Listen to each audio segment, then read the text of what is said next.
तो आज की हमारी कहानी सोफिया नाम की मेड से शुरू होती है, जो ईवा के यहाँ पर काम करती थी।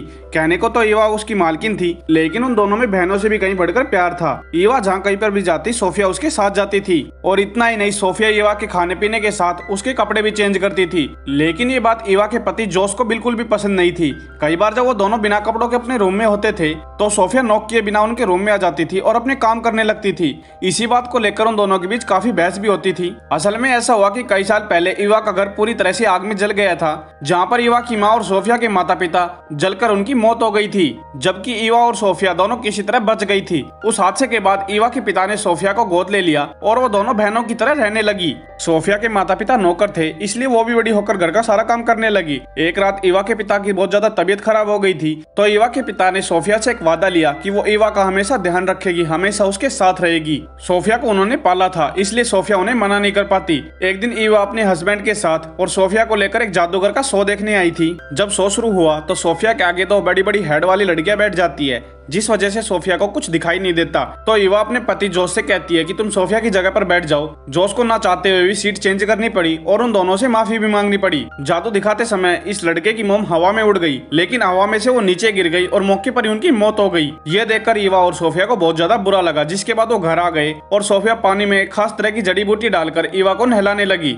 ये देखकर जोश को बहुत ज्यादा गुस्सा आ रहा था, इसलिए जोश सोफिया को बात बात पर डांटता रहता था। सोफिया खुश रहने की कोशिश करती थी, इसलिए सोफिया घर की तस्वीरों से बातें करने लगी और वो इसी तरह अपना समय व्यतीत करती। एक दिन रात को जब वो काम कर ऊपर जा रही थी, तभी ईवा के कमरे से गर्म आवाजें आ रही थी। यह देखकर सोफिया का मूड बन जाता है, जिसके बाद वो अपने रूम में जाती है और उठपटांग हरकतें करने लगती है। अगली सुबह सोफिया तैयार होकर बाजार निकल गई। सोफिया को स्टीव नाम का लड़का बहुत ज्यादा पसंद था और वो हमेशा उसी से सब्जियां खरीदती थी। वो उसे देखकर इतना नर्वस हो जाती थी। इसके बाद सोफिया घर पर आती है और पूरे दिल से घर के कामकाज करने लगती है, क्योंकि आज कुछ घर पर मेहमान आने वाले थे। लेकिन तभी उसे पता चलता है कि जोश एक नौकर रखने वाला है। सोफिया हर हाल में ईवा से अलग नहीं होना चाहती थी, इसलिए वो अच्छे तरीके से घर के कामकाज करने लगी। कुछ देर में ही मेहमान आ गए, जिनमें फादर नोमा और उसकी पत्नी जेनिफर थी। सोफिया नोमा को देखकर काफी ज्यादा हैरान थी, क्योंकि एक समय में वो उससे प्यार करती थी और उसे उसके करीब जाना बहुत ज्यादा पसंद था। लेकिन ईवा ने नोमा को सोफिया से छीन लिया था। नोमा को देखकर सोफिया काफी ज्यादा नर्वस हो गई और इसी अड़बड़ाहट में उसने कुछ गलतियां कर दी, जिसकी वजह से जोश उन्हें सबके सामने ही धमकाने लगता है, क्योंकि सोफिया को अपने पुराने दिन की यादें आ रही थी। लेकिन रात में जोश और ईवा के बीच काफी झगड़े होते हैं, जिसके बाद ईवा सोफिया के रूम में आ जाती है और उसके पास आकर रोने लगती है। वो उसे कुछ बताती तो नहीं,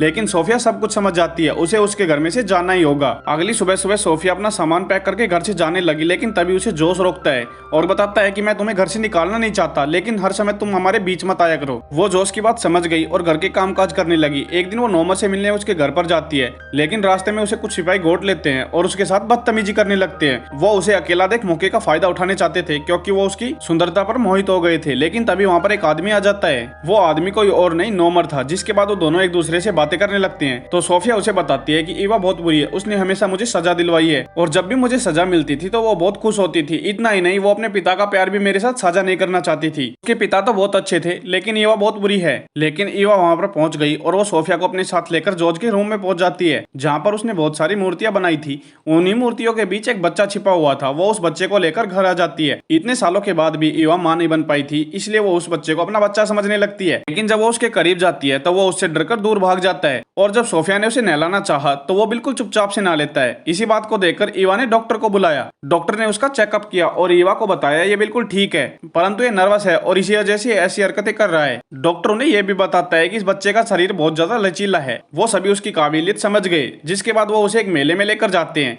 वहां पर उन्हें एक जादूगर मिलता है। वो जादूगर को अपने घर पर लेकर आती है और उन्हें डिनर ऑफर करती है। जादूगर उन्हें बताता है कि मेरे शो का एक बच्चा वो गायब है, जिसे सुन वो सभी समझ जाते हैं कि हमारे घर में जो बच्चा रहता है वो ही है। जादूगर उन्हें यह भी बताता है कि वो मेरे शो का अगला वारिस है। जादूगर अपने जादू से उन्हें डराना चाहता था, लेकिन जोश उन्हें कुछ भी नहीं बताता। सोफिया विली का बहुत अच्छे से ख्याल रखने लगी थी। वो उसे उसके माँ का प्यार देने लगी, लेकिन ईवा को ये बिल्कुल भी पसंद नहीं था। और ये सभी बातें सोफिया नोमा को बताती है, तो नोमा उसे बताता है कि तुम्हें उसे माफ करना होगा। लेकिन सोफिया को तो नोमा के करीब आना था, इसलिए उसने उसके घर पर आना जाना शुरू कर दिया। वो उसके घर के काम में भी हाथ बटा देती, ताकि वो उसके करीब आ सके, क्योंकि उसकी जिस्मानी भूख शुरू हो गई थी। वो तो हमेशा यही सपने सजोती कि वो और जोश एक रूम में बंद अगले दिन ईवा के घर पर एक पुलिस वाला आता है और उन्हें बताता है कि जादूगर पर बैंक लूटने का आरोप है जो उसने एक छोटे बच्चे के साथ मिलकर किया है। वो बच्चा एक छोटे से छेद में भी से निकल सकता है और पुलिस वाला उन्हें यह भी बताता है कि वो बच्चा तुम्हारे घर में है, कुछ ही दिनों में पुलिस तुम्हारे घर पर चेकअप करने के लिए आएगी। तो जोश और ईवा उस बच्चे को खिला पिलाकर मोटा करने की कोशिश करने लगे ताकि पुलिस वाले उसे पहचान न सके। इसी बीच स्टीव की किसी से शादी हो गई। अगले दिन जब उनके घर पर पुलिस चेकअप करने के लिए आई तो उन्होंने उस बच्चे को बुलाया, लेकिन वो उस बच्चे को देखकर पहचान नहीं सके क्योंकि ईवा और जोश ने उसे खिला खिलाकर मोटा कर दिया था। लेकिन बंदर कभी गुलाटी मारना छोड़ सकता है क्या? इसलिए वो बच्चा हमेशा उछल कूद करता रहता और वो दीवारों पर भी चढ़ जाता। एक दिन जब सोफिया उस बच्चे को ढूंढ रही थी तभी उसे नीचे ईवा और नॉर्मल दोनों करीब आते हुए दिखाई दिए। ये देखकर उसका दिल टूट गया और वो बाजार की तरफ जाने लगी। तभी स्टीव उसके पास आता है और उसे बताता है कि आप दोनों शादी कर लेते हैं और हम दोनों दूसरे शहर में कहीं रहने चले जाएंगे।